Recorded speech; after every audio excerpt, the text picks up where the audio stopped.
Faites très attention à cette photo. Elle a-t-elle été prise par un cargo qui traversait l'océan lorsqu'il est tombé sur cette scène? La fille sur la photo n'avait que 11 ans et elle a passé les 4 derniers jours seule, à la dérive, sans nourriture ni eau. Vous imaginez? Elle a réussi à survivre seule au naufrage du voilier de sa famille. Peu de temps après que cette photo ait été prise, elle a été secourue. Mais avant qu'elle ne puisse dire quoi que ce soit, son corps s'est effondré. Elle s'est effondrée d'épuisement et est tombée dans le coma. Mais cette photo cache aussi un secret troublant.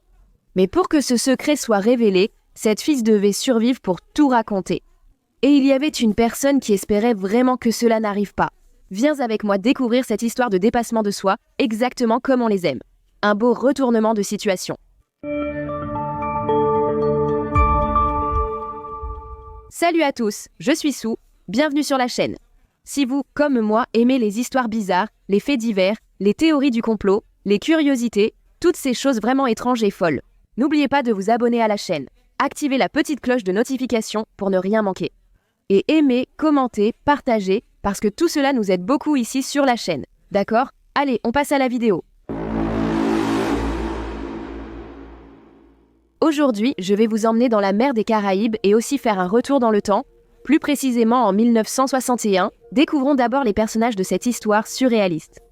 Terry Joe, 11 ans, vie heureuse avec sa famille de classe moyenne supérieure.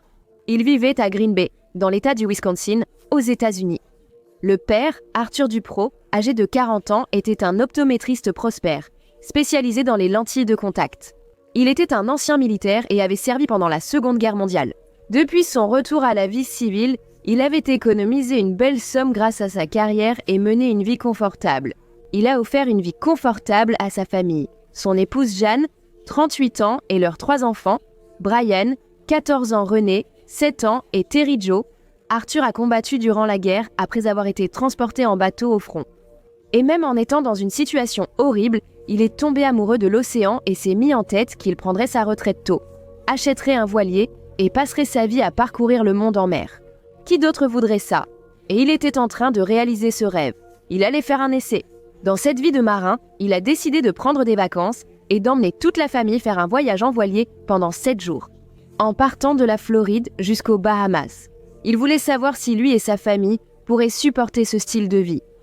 Pour cela, il a loué un voilier de 60 pieds de long avec 2 mâts et super bien équipé pour réaliser ce voyage de rêve. Moi c'est aussi j'en avais envie, mais j'aurais eu trop mal au cœur.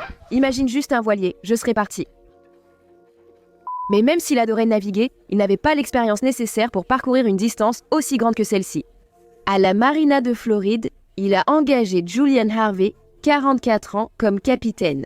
Sa femme, une femme de 34 ans appelée Mary Dean, a également été engagée pour être la cuisinière du voyage. Arthur et Julian s'entendaient bien. Julian avait aussi servi pendant la Seconde Guerre mondiale comme pilote de chasse. Donc, on peut déjà imaginer qu'ils avaient beaucoup d'histoires à raconter et beaucoup de choses en commun, n'est-ce pas? Finalement, le jour du grand voyage arrive. Le 8 novembre 1961 au port de Fort Lauderdale, Floride. La famille Duperrout prend la mer avec le capitaine Harvey aux commandes, à bord d'un voilier appelé Bluebell. Ils passent plusieurs jours à explorer les îles des Caraïbes, les enfants en profitant pour faire du snorkeling. Un vrai rêve dans ces eaux-là. Arthur et sa femme, Jean, sont émerveillés. Arthur discute avec les habitants de toutes les îles où il s'arrête. Il était très enthousiaste à l'idée de tout quitter, d'acheter son voilier et de devenir nomade, non? Jean semblait aussi très motivé par cette idée. Qui ne le serait pas? Après 4 jours de plaisir, le 12 novembre, la famille choisit de rentrer en Floride pendant la nuit. Après le dîner, plein d'enthousiasme sur le pont du voilier, Terry Joe est descendu dans la cabine qu'elle partageait avec sa sœur. Le reste de la famille reste sur le pont. Les 2 filles se sont endormies rapidement, tandis que les adultes et le fils aîné sont restés là-haut, discutant et profitant des derniers instants des vacances. Tout se passait bien, tout le monde était heureux. Jusqu'à ce que le voilier soit frappé par une forte rafale de vent soudaine qui a provoqué une vague géante inattendue et a percuté le bateau, brisant le mât et renversant l'embarcation qui a coulé rapidement. Le lendemain, vers 12h30, un membre d'équipage du pétrolier Gulf Lion voit un homme agitant les bras depuis un canot de sauvetage au milieu de l'océan. Tu vois, l'homme criait à l'aide, disant qu'il y avait un enfant mort à l'intérieur du canot. Le navire change immédiatement de cap et se dirige vers la petite embarcation. Lorsque l'équipage du navire hisse l'homme à bord, il remarque le corps sans vie d'une fillette sur le sol du canot. Très bouleversé, l'homme s'est identifié comme Julian Harvey. Il a expliqué que vers 8h30 la veille au soir, le navire Bluebell avait été frappé par une violente rafale de vent et une vague géante. En plus du mât qui s'était brisé, il a également raconté qu'un incendie s'était déclaré à l'intérieur du bateau, probablement provoqué par l'eau de la vague qui avait envahi le voilier. Il a dit qu'il n'avait pu sauver aucun des membres de l'équipage, y compris sa femme, Mary Dean. Il n'a eu le temps que de jeter un canot de sauvetage à la mer et de sauter dans l'eau sombre. Il a trouvé le corps de la petite Renée flottant face contre l'eau et a nagé vers elle, mais elle s'était déjà noyée. Il a quand même mis son corps dans le canot avec lui. Elle a été ramenée aux Bahamas où il a tout raconté aux autorités. Pendant 3 jours, des missions de sauvetage ont été envoyées en mer vers la zone indiquée par Harvey, espérant trouver d'autres survivants. Mais malheureusement rien. Ce serait comme chercher une aiguille dans une botte de foin. Julian a aussi affirmé n'avoir vu personne échapper au naufrage. Le 15 septembre, Julian a pu rentrer aux États-Unis. La garde côtière américaine voulait aussi l'interroger pour pouvoir aider dans les recherches. 5 jours ont passé depuis le naufrage. Julian était interrogé par les autorités américaines au siège de la garde côtière à Miami. Ces 2 derniers jours, les Américains avaient envoyé avions et navires de sauvetage dans la zone signalée par Julian, mais sans succès. Il avait été reconvoqué pour vérifier s'il se souvenait d'un autre détail utile. Même si certains enquêteurs restaient méfiants car il était le seul survivant, tout montrait finalement qu'il s'agissait d'un accident très étrange. Sauf qu'au milieu de l'interrogatoire, alors que Julien était là dans la salle, le téléphone du siège de la garde côtière sonne. Tu veux voir ? Un agent décroche et écoute ce que dit l'homme au téléphone. Il entre essoufflé dans la salle d'interrogatoire et annonce « Ils ont trouvé une autre survivante, une petite fille. » Et là, tout le monde dans la salle a été surpris, mais c'est la réaction de Julien qui a attiré l'attention. Mais avant... J'envoie un bisou à David Santos, membre de la chaîne, qui le réclamait depuis longtemps. Ton moment est arrivé, Davilson. Merci pour le soutien et gros bisous, ainsi qu'à Samara Andrea de Rio de Janeiro. Bisous à vous deux. Il a instinctivement mis les mains sur son visage et a dit « Mon Dieu ». Mais vite, il se ressaisit et dit au policier « Quelle merveille, quelle excellente nouvelle ». Peu après, il a dit qu'il se sentait mal, très fatigué, et a demandé à partir. Il voulait aussi retrouver la famille de sa femme. Toutes les chaînes de télévision couvraient cette affaire quand la petite Terry est réapparue miraculeusement et son visage ne quittait pas les journaux télévisés. Dans un lit d'hôpital, Terry était dans le coma, en train de se rétablir, pendant que son incroyable histoire de survie et son sauvetage faisaient la une dans tout le pays. Tous attendaient impatiemment son réveil afin qu'elle raconte sa version et ce qu'elle avait vécu durant ces 4 jours seule en mer. Imaginez, prêt pour le retournement de situation ? Eh bien qu'elle soit très affaiblie, dès le lendemain, il était clair qu'elle allait réussir à se rétablir et qu'elle se réveillerait très bientôt. Les journaux ont annoncé qu'elle allait bien et allait bientôt se réveiller. Quels ont été ses premiers mots? Son nom, juste son nom, Quelle est sa condition? Sérieusement, mais je pense qu'elle va s'en sortir, je pense qu'elle va survivre. Une femme de chambre d'un hôtel à Miami a alors fait une découverte. Elle est entrée dans la chambre pour faire le ménage et elle est tombée sur un homme mort sur le lit. Il s'était suicidé. Cet homme n'était autre que Julian Harvey. Et quand Terry s'est enfin réveillé, le 20 novembre, la raison pour laquelle il s'était suicidé est devenue évidente. Voici le témoignage de la petite Terry qui, après avoir survécu 4 jours sans nourriture ni eau et traversé ce traumatisme, a pu raconter avec des détails saisissants tout ce qui s'est passé cette nuit-là. Quelle a été l'attitude de Terry Jo pendant l'entretien? Elle était très sereine et incroyablement calme. J'ai été vraiment surpris par l'immense force intérieure et le courage remarquable qu'elle a montré constamment tout au long de l'entretien. Nous lui avons demandé plusieurs fois si elle était fatiguée et voulait arrêter, mais elle a dit non. Elle a répondu à toutes les questions de manière très franche, directe et honnête. C'est vraiment une jeune femme remarquable. Après s'être endormie le 12 novembre, elle s'est réveillée en entendant son frère crier là-haut, sur le pont. C'était un cri de douleur. Puis elle entend son frère. « Au secours, papa, au secours !» Et tout de suite après, tout devient silencieux. Elle trouve le courage de monter sur le pont principal, mais rien n'aurait pu la préparer à ce qu'elle allait découvrir. Elle entra dans la cuisine et trouva sa mère et son frère allongés dans une mare de sang. Elle a dit être restée sous le choc et s'être couverte les yeux pour ne plus les voir. Elle s'est dirigée vers l'escalier et a commencé à monter sur le pont dans l'espoir de trouver son père. Soudain, elle s'est retrouvée face à Julian.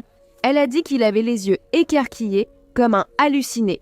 Elle lui a demandé ce qui s'était passé, mais il l'a poussée dans les escaliers en criant qu'elle devait retourner dans sa chambre.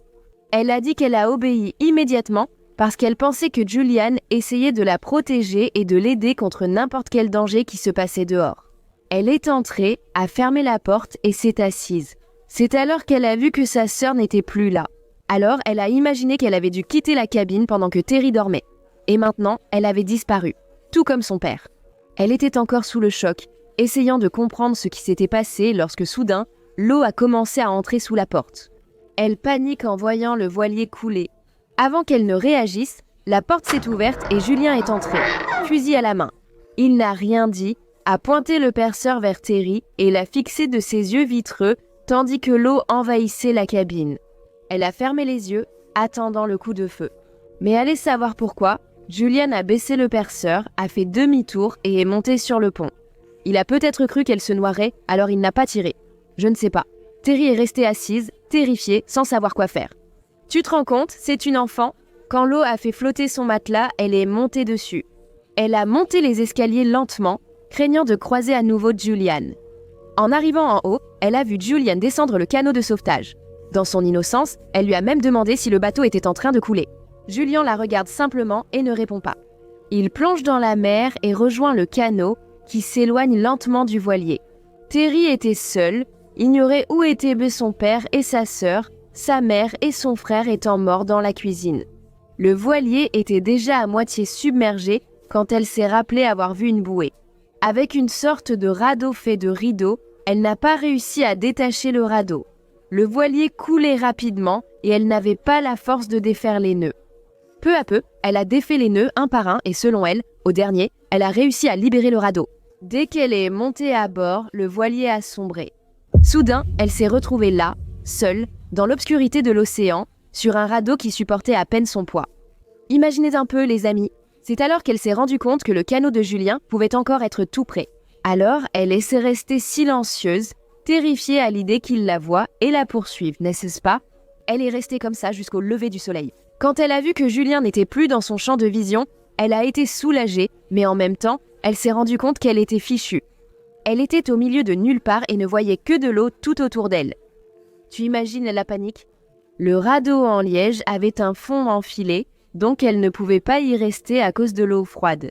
Elle devait rester dans une position très inconfortable, les pieds pendant dehors. Elle a senti des morsures de petits poissons sur ses pieds, qui saignaient. Le sang a attiré des requins, qui ont tourné autour du radeau pendant des jours et des jours. Au fil des heures, le soleil est rapidement devenu une menace, brûlant aussi sa peau pendant des heures d'affilée. Privée d'eau et de nourriture, elle est devenue léthargique et pensait ne plus tenir longtemps. Elle s'est donc concentrée à repérer un navire, mais aucun n'est passé le premier jour. À la tombée de la nuit, Terry tentait de rester éveillée, mais épuisée, elle finissait par s'endormir. Elle a raconté qu'elle avait fait un rêve où elle voyait des lumières comme si c'était une piste d'atterrissage d'aéroport et qu'au bout de la piste, elle pouvait voir ses parents l'attendre. Elle est tombée du radeau et s'est réveillée en sursaut. Heureusement, elle a réussi à attraper le radeau et peu de temps après, elle était de nouveau dessus. Elle a compris que dormir était risqué. Si elle retombait et perdait le radeau, elle n'aurait aucune chance de survivre. Le lendemain à l'aube, elle a aperçu un petit avion rouge tournoyer au-dessus d'elle. Elle a commencé à remercier Dieu, pensant qu'elle allait enfin être secourue et tout ça. Mais il y avait juste un petit problème. Le radeau sur lequel elle se trouvait était peint en blanc et les crêtes des vagues sont blanches. Et il était pratiquement impossible pour le pilote de voir ce petit point blanc sautant là, au milieu de l'océan, entouré par ces vagues et cette écume blanche. Elle a dit que l'avion était passé juste au-dessus d'elle. Elle a agité sa chemise, mais l'avion est passé sans la voir. Le lendemain, elle a aperçu des cargos au loin, sans pouvoir agir. Elle n'était qu'un minuscule point sur l'océan et personne ne pouvait la voir. Au 4e jour, déjà sans force et déshydratée, elle a commencé à s'évanouir soudainement. Elle a pensé à attacher son bras au radeau, au cas où elle s'évanouirait et tomberait à l'eau. Elle a vu un autre avion tourner autour, mais elle n'avait plus la force de faire signe. Elle est restée simplement assise, l'esprit ailleurs, aérée. Ses lèvres étaient gonflées, serrées et sèches. Tout son corps lui faisait mal. Sa peau semblait avoir pris feu. Elle a vu plusieurs navires, des cargos passer au loin, mais elle n'a même pas réagi parce qu'elle n'avait plus d'espoir, n'est-ce pas? Mais cette fois, un cargo grec passait par le canal de Providence, aux Bahamas, et l'un des hommes, sur le pont. Il observait la mer, regardant les vagues se briser. Soudain, il a remarqué au loin la crête d'une vague qui semblait ne pas disparaître. Il est devenu un peu méfiant, il a pensé que c'était un petit bateau de pêche, mais un bateau aussi petit, comme ça, aussi loin de la côte. Alors il a pris des jumelles, il a visé ce point blanc et il a failli tomber à la renverse. Une fille presque inconsciente, la peau brûlée par le soleil. Le navire a viré et accéléré vers elle. Un marin a pris cette photo en s'approchant d'elle. Après avoir été secourue, elle a juste bu une gorgée d'eau avant de s'évanouir. Ses battements cardiaques étaient faibles et ses reins avaient cessé de fonctionner. Elle était au bord de la mort. 4 jours après avoir été secourue, elle a repris connaissance et a donné sa déposition aux enquêteurs alors qu'elle était encore dans son lit d'hôpital. C'est à ce moment-là qu'elle a mis fin à l'histoire que Julian avait racontée. Impossible de savoir comment il avait tué tout le monde, mais les enquêteurs ont conclu qu'il avait assassiné brutalement Jeanne et Brian dans la cuisine. Il a aussi éliminé sa propre femme, Marie, et Arthur, probablement en jetant leur corps à la mer. Il a aussi jeté la petite Renée à la mer pour qu'elle se noie.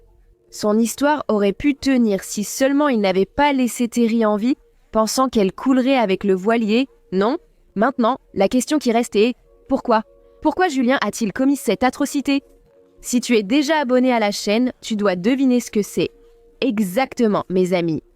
Assurance vie. Il était l'unique bénéficiaire de l'assurance vie de 20 000 $ de son épouse. Une clause précisait qu'en cas de mort accidentelle, il recevrait le double, soit 40 000 $. Ça peut sembler peu, mais si on ajuste pour l'inflation et qu'on convertit en réel, cela équivaut à 2 350 000 $.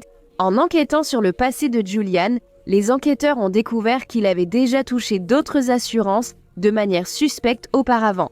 Regarde ça. Il a eu un petit bateau qui a aussi coulé et il a touché l'assurance. Il a aussi eu un avion monomoteur qui a pris feu et il a également reçu l'assurance. Le pire, c'est que Julien avait déjà été marié et que sa femme est morte dans un accident de voiture. Quand il conduisait et que la voiture est tombée d'un pont dans une rivière, il a réussi à se sauver, mais son ex-femme est restée coincée dans la voiture et s'est noyée. Il a aussi perçu une grosse somme de l'assurance vie. Les enquêteurs ont conclu que Julien comptait profiter du voyage pour tuer sa femme et faire passer cela pour un accident, que le voilier avait fait naufrage à cause d'une vague.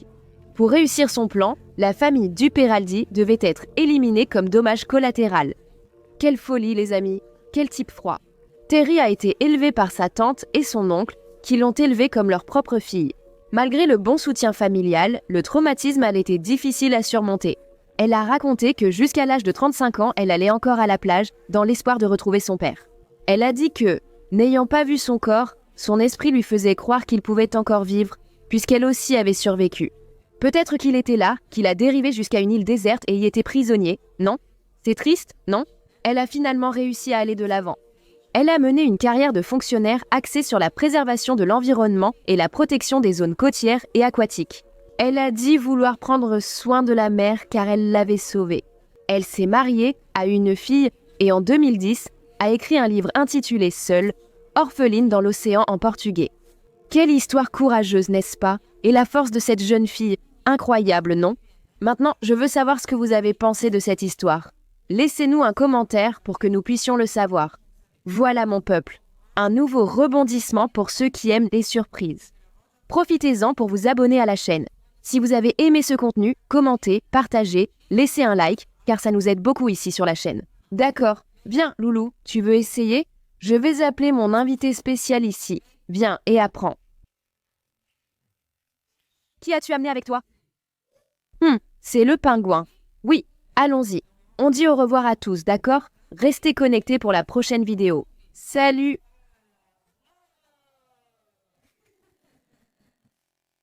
Voilà, Qu'est-ce que c'est? c'est un micro. Tu vas chanter la chanson d'Everloving?